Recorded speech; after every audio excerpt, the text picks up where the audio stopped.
जय हिंद दोस्तों, संदीप ट्री की मैथ स्पेशल यूट्यूब चैनल में आप सभी का स्वागत है। बिहार दरोगा नई भर्ती 2023 प्रीलिम्स का प्रैक्टिस सेट नंबर 3 है। इससे पहले प्रैक्टिस सेट नंबर 1 से लेकर 2 तक नहीं देखे होंगे, तो इसके लिए प्लेलिस्ट बना दी है, वहाँ से आकर आप सारी वीडियो देख सकते हैं। वीडियो स्टार्ट करते हैं और चलते हैं हम प्रश्न की तरफ। पहला प्रश्न है आपके सामने कि मनुष्य एक सामाजिक प्राणी है, यह कथन है, यानी मनुष्य एक सामाजिक प्राणी है, यह कथन किसके द्वारा कहा गया है आपको बताना है। प्लेटो के द्वारा, सुकरात के द्वारा, शेक्सपियर के द्वारा और अरस्तु के द्वारा। बताइए यहाँ पर 1 नंबर प्रश्न का सही आंसर क्या है। तो बेहद ही सिंपल और इम्पोर्टेंट प्रश्न है। जो भी कैंडिडेट यहाँ पर ऑप्शन नंबर डी बता रहे हैं, अरस्तु, बिल्कुल सही जवाब है।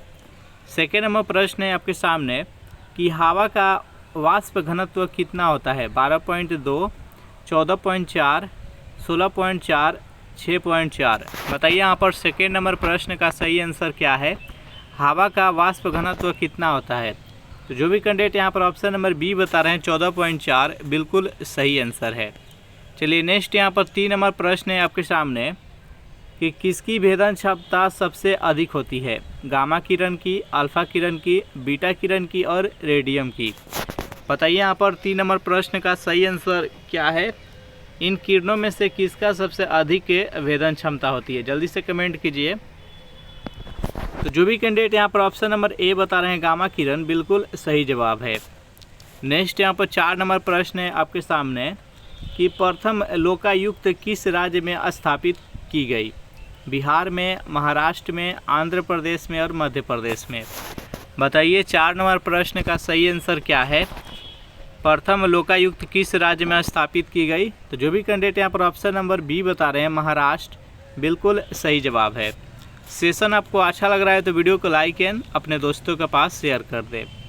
5 नंबर प्रश्न है आपके सामने कि नेपाल की संसद को कहा जाता है, यानी नेपाल के संसद को क्या बोलते हैं वहाँ के लैंग्वेज में। जातीय पंचायत, राष्ट्रीय पंचायत, कांग्रेस, नेशनल पीपुल्स। बताइए यहाँ पर 5 नंबर प्रश्न का सही आंसर क्या है, जल्दी से कमेंट कीजिए। तो नेपाल के संसद को हम राष्ट्रीय पंचायत बोलते हैं, तो इसका राइट आंसर है ऑप्शन नंबर बी। नेक्स्ट यहाँ पर 6 नंबर प्रश्न है आपके सामने कि भारत की यात्रा पर आने वाले प्रथम अमेरिकी राष्ट्रपति कौन थे। George Bush, Roosevelt, Dwight D Eisenhower और डी है बराक ओबामा। बताइए यहाँ पर 6 नंबर प्रश्न का सही आंसर क्या है। भारत की यात्रा करने वाले प्रथम अमेरिकी राष्ट्रपति कौन थे। तो 6 नंबर प्रश्न का जो भी कैंडिडेट ऑप्शन नंबर सी बता रहे हैं ड्वाइट डी आइजनहावर, बिल्कुल सही जवाब है। नेक्स्ट यहाँ पर 7 नंबर प्रश्न है आपके सामने कि थुम्बा रॉकेट प्रक्षेपण केंद्र कहाँ पर स्थित है। आंध्र प्रदेश में, तमिलनाडु में, केरल में और महाराष्ट्र में। जल्दी से बताइए यहाँ पर 7 नंबर प्रश्न का सही आंसर क्या है। थुम्बा रॉकेट प्रक्षेपण केंद्र किस राज्य में स्थित है। तो ये केरल के तिरुवनंतपुरम शहर में स्थित है और इसका संचालन इसरो के द्वारा किया जाता है। तो इस प्रश्न का राइट आंसर है ऑप्शन नंबर सी। नेक्स्ट यहाँ पर 8 नंबर प्रश्न है आपके सामने कि सेब में कौन सा अम्ल पाया जाता है। ध्यान रखिएगा, सेब में कौन सा अम्ल पाया जाता है। मैलिक अम्ल, साइट्रिक अम्ल, टार्ट्रिक अम्ल और फार्मिक अम्ल। जल्दी से बताइए यहाँ पर 8 नंबर प्रश्न का सही आंसर क्या है। सेब में कौन सा अम्ल पाया जाता है। तो देखिए सेब में मैलिक अम्ल पाया जाता है, तो इस प्रश्न का राइट आंसर है ऑप्शन नंबर ए। और यहाँ पर बाकी 3 अम्ल है, इसके बारे में जान लेते हैं। साइट्रिक अम्ल पाया जाता है वो सिरका में पाया जाता है। टार्ट्रिक अम्ल इमली में पाया जाता है। फार्मिक अम्ल चींटी के डंक में पाया जाता है। ऑक्जेलिक अम्ल ये टमाटर में पाया जाता है। ये सब महत्वपूर्ण अम्ल है, ये बार बार एग्जाम में पूछा जाता है। एक होता है कि पित्त रस में कौन सा अम्ल होता है। तो उसमें हाइड्रोक्लोरिक अम्ल होता है। बैटरी में कौन सा अम्ल रहता है, तो H2SO4 सल्फ्यूरिक अम्ल होता है। नेक्स्ट यहाँ पर 9 नंबर प्रश्न है आपके सामने कि बाबर ने किस युद्ध में सर्वप्रथम जिहाद का नारा दिया था। बेहद इम्पोर्टेंट प्रश्न है। बताइए यहाँ पर 9 नंबर प्रश्न का सही आंसर क्या है। बाबर ने किस युद्ध में जिहाद का नारा दिया था। तो देखिए, खानवा के युद्ध में बाबर ने जिहाद का नारा दिया था। खानवा की युद्ध कब लड़ा गया था? तो ये 1527 ईस्वी में खानवा की युद्ध बाबर और राणा सांगा के बीच में लड़ा गया था, जिसमें जिहाद का उपयोग करके बाबर ने राणा सांगा पर विजय प्राप्त किया था और उसी युद्ध के उपरांत में अपने आप को गाजी शब्द से नवाजा था, उपनाम गाजी रखे थे। तो याद रखिएगा खानवा की युद्ध में। चलिए नेक्स्ट यहाँ पर 10 नंबर प्रश्न है आपके सामने कि एंटीमनी का रासायनिक प्रतीक क्या है? PB, SN, SB और ZN। बताइए यहाँ पर 10 नंबर प्रश्न का सही आंसर क्या है? एंटीमनी। एंटीमनी का रासायनिक यहाँ पर प्रतीक बताना है। देखिए PB जो है, PB तो शीशा का है, SN है ये टीन का है, SB है ये है एंटीमनी का, और ZN है ये जिंक का है। SB है एंटीमनी का जिसका परमाणु क्रमांक है 51। तो इस प्रश्न का राइट आंसर है ऑप्शन नंबर सी। देखिए इस प्रैक्टिस सेट का आपको PDF चाहिए तो उसके लिए टेलीग्राम ग्रुप बना रखे हैं, जिसका लिंक इसी वीडियो के नीचे डिस्क्रिप्शन में मिल जाएगा। वहां ज्वाइन करके इसका PDF डाउनलोड कर सकते हैं। 11वां प्रश्न है कि आइंस्टीन का समीकरण क्या था? चारों ऑप्शन देख लीजिए और बताइए कि आइंस्टीन के द्वारा इनमें से कौन सा समीकरण दिया गया था। तो बेहद ही प्रचलित समीकरण था E = mc²। इसका राइट आंसर है ऑप्शन नंबर सी। नेक्स्ट यहाँ पर 12वां प्रश्न है आपके सामने कि श्रीलंका का राष्ट्रीय खेल क्या है? हॉकी है, क्रिकेट है, वॉलीबॉल है, टेनिस है। बताइए यहाँ पर 12 नंबर प्रश्न का सही आंसर क्या है? श्रीलंका का राष्ट्रीय खेल क्या है?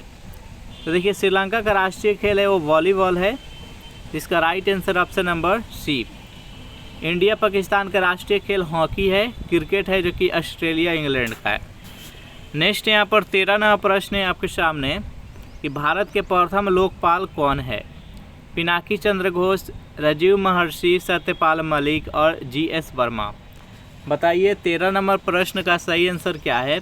भारत के प्रथम लोकपाल कौन थे? तो भारत के प्रथम लोकपाल थे वो पिनाकी चंद्र घोष थे। तो इसका राइट आंसर है ऑप्शन नंबर ए। सेशन आपको अच्छा लग रहा है तो वीडियो को लाइक एंड अपने दोस्तों के पास शेयर कर दें, और अभी तक इस चैनल को सब्सक्राइब नहीं किए होंगे तो चैनल को प्लीज़ सब्सक्राइब कर दें। 14वां प्रश्न है कि दक्षिण गंगोत्री कहाँ पर स्थित है? बेहद इंपॉर्टेंट प्रश्न है। बताइए यहाँ पर 14वां प्रश्न का सही आंसर क्या है? दक्षिण गंगोत्री कहाँ पर स्थित है? भारत में, श्रीलंका में, आर्कटिक में, अंटार्कटिका में। बताइए। तो 14वां प्रश्न का जो भी कैंडिडेट यहाँ पर ऑप्शन नंबर डी बता रहे हैं अंटार्कटिका। ये अंटार्कटिका में विज्ञान के क्षेत्र में बढ़ावा देने के लिए प्रधानमंत्री इंदिरा गांधी के द्वारा दक्षिण गंगोत्री बनाया गया था वहाँ पर अंटार्कटिका में। तो इसका राइट आंसर है ऑप्शन नंबर डी। नेक्स्ट यहाँ पर 15वां प्रश्न है आपके सामने कि मैं आकाश गंगा का एक नागरिक हूँ। यह कथन किसकी है? सुनीता विलियम्स के, यूरी गागरिन के, कल्पना चावला के और बिछेंद्री पाल के। बताइए, बेहद इंपॉर्टेंट प्रश्न है। बताइए 15वां प्रश्न का सही आंसर क्या है? तो मैं आकाश गंगा का नागरिक हूँ, यह किसका कथन था? तो ये कल्पना चावला का था। इसका राइट आंसर है ऑप्शन नंबर सी। नेक्स्ट यहाँ पर 16वां प्रश्न है आपके सामने कि बिम्स्टेक का मुख्यालय कहाँ पर स्थित है? ढाका में, काठमांडू में, कोलंबो में और मॉस्को में। बताइए यहाँ पर 16वां प्रश्न का सही आंसर क्या है? बिम्स्टेक का मुख्यालय कहाँ पर स्थित है?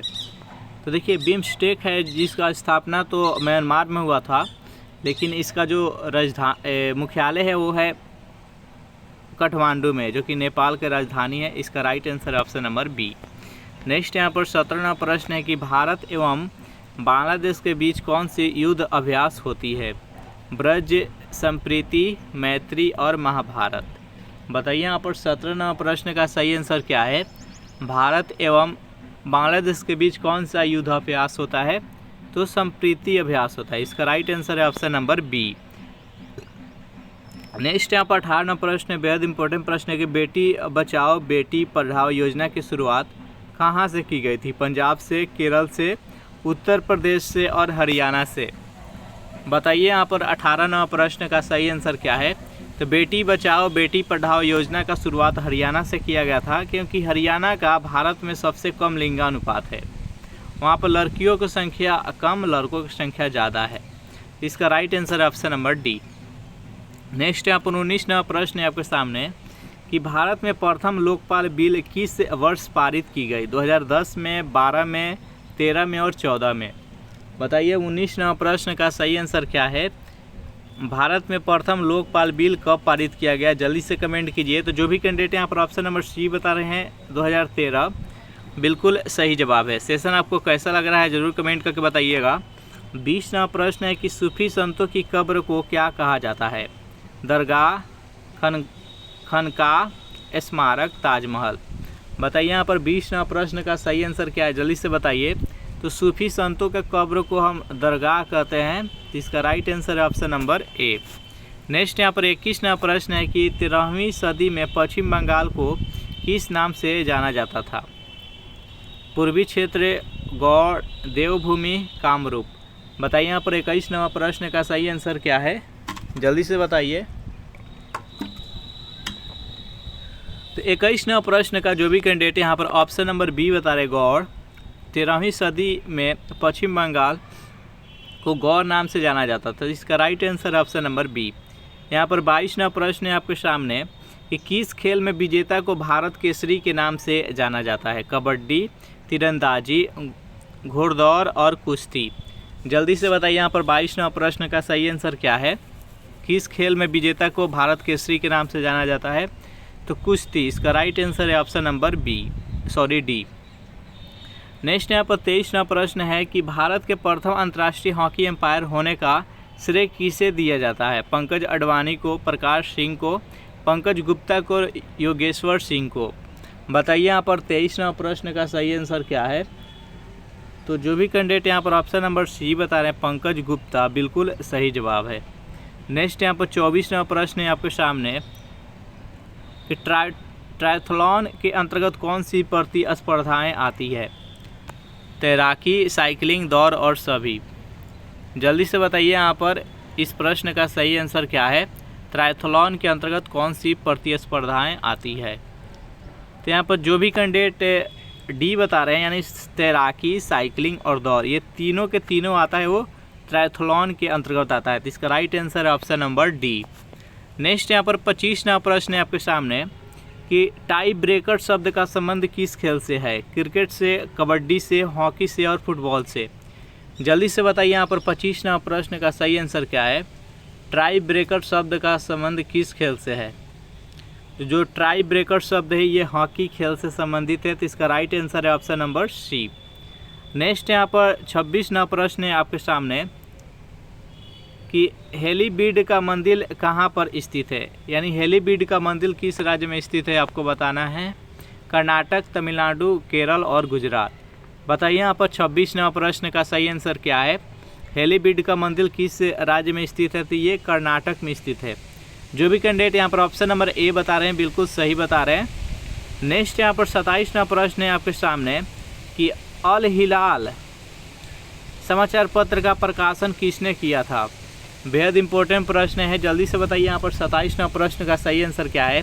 अल हिलाल समाचार पत्र का प्रकाशन किसने किया था? मोहम्मद अली जिन्ना, लियाकत अली खान, मौलाना अब्दुल कलाम आज़ाद, मोहम्मद इकबाल। बताइए यहाँ पर 27वां प्रश्न का सही आंसर क्या है? तो अल हिलाल समाचार पत्र का प्रकाशन मौलाना अब्दुल कलाम आज़ाद के द्वारा किया गया था। तो जो भी कैंडिडेट यहाँ पर ऑप्शन नंबर सी बता रहे हैं बिल्कुल सही बता रहे हैं। चलिए नेक्स्ट यहाँ पर 28वां प्रश्न है कि अभ्युदय समाचार पत्र के संपादक कौन थे? बाल गंगाधर तिलक, मदन मोहन मालवीय और दो ऑप्शन है। इन दोनों ऑप्शन में ही सही आंसर है। जल्दी से बताइए 28वां प्रश्न का सही आंसर क्या है? तो अभ्युदय समाचार पत्र के जो संपादक थे वो मदन मोहन मालवीय थे। तो इसका राइट आंसर है ऑप्शन नंबर बी। चलिए नेक्स्ट क्वेश्चन देखते हैं। नेक्स्ट यहाँ पर 29वां प्रश्न है आपके सामने कि दक्षिणेश्वर काली मंदिर कहाँ पर स्थित है? कर्नाटक, नागपुर, मद्रास और कोलकाता। जल्दी से बताइए यहाँ पर 29वां प्रश्न का सही आंसर क्या है? दक्षिणेश्वर काली मंदिर कहाँ पर स्थित है? तो ये वेस्ट बंगाल के कोलकाता शहर में स्थित है। तो इसका राइट आंसर है ऑप्शन नंबर डी। नेक्स्ट यहाँ पर 30वां प्रश्न है आपके सामने कि नाहरगढ़ का किला को किसने बनवाया था? अकबर ने, महाराणा प्रताप ने, सवाई जय सिंह ने और पृथ्वीराज चौहान ने। बताइए यहाँ पर 30वां प्रश्न का सही आंसर क्या है? नाहरगढ़ का किला किसके द्वारा बनवाया गया था? तो सवाई जय सिंह के द्वारा बनवाया गया था। तो इसका राइट आंसर है ऑप्शन नंबर सी। नेक्स्ट यहाँ पर 31वां प्रश्न है आपके सामने कि दक्षिणेश्वर काली मंदिर जो कि कोलकाता में स्थित है, उसका निर्माण किसने करवाया था? चारों ऑप्शन देख लीजिए और बताइए कि 31वां प्रश्न का सही आंसर क्या है? अहिल्याबाई, दुर्गावती, कर्णावती और रानी रासमणी ने। बताइए यहाँ पर 31वां प्रश्न का सही आंसर क्या है? तो जो भी कैंडिडेट यहाँ पर ऑप्शन नंबर डी बता रहे हैं, रानी रासमणी, बिल्कुल सही जवाब है। 32वां प्रश्न है आपके सामने कि चूहों को मारने के लिए किसका प्रयोग किया जाता है? जल्दी से बताइए 32वां प्रश्न का सही आंसर क्या है? चूहों को मारने के लिए किसका प्रयोग किया जाता है? तो जिंक फास्फाइड का। 33 नंबर जो प्रश्न है इसका आंसर आपको कमेंट करना है कि गैस इंजन की खोज किसने किया था? एडोल्फ डीजल ने, स्टीफन फ्लेमिंग ने, डेमलर ने और सी फंक ने। बताइए यहाँ पर 33वां प्रश्न का सही आंसर क्या है? इस प्रश्न का आंसर आपको कमेंट करना है। इस प्रकार से टोटल हम 33 प्रश्न देखें इस प्रैक्टिस सेट में। अगर इस प्रैक्टिस सेट का आपको PDF चाहिए तो उसके लिए टेलीग्राम ग्रुप बना रखे हैं, जिसका लिंक इसी वीडियो के नीचे डिस्क्रिप्शन में मिल जाएगा। वहां से ज्वाइन करके इसका PDF डाउनलोड कर सकते हैं। सेशन आपको कैसा लगा ज़रूर कमेंट करके बताइएगा। Thanks for watching this video. मिलते हैं नेक्स्ट वीडियो में।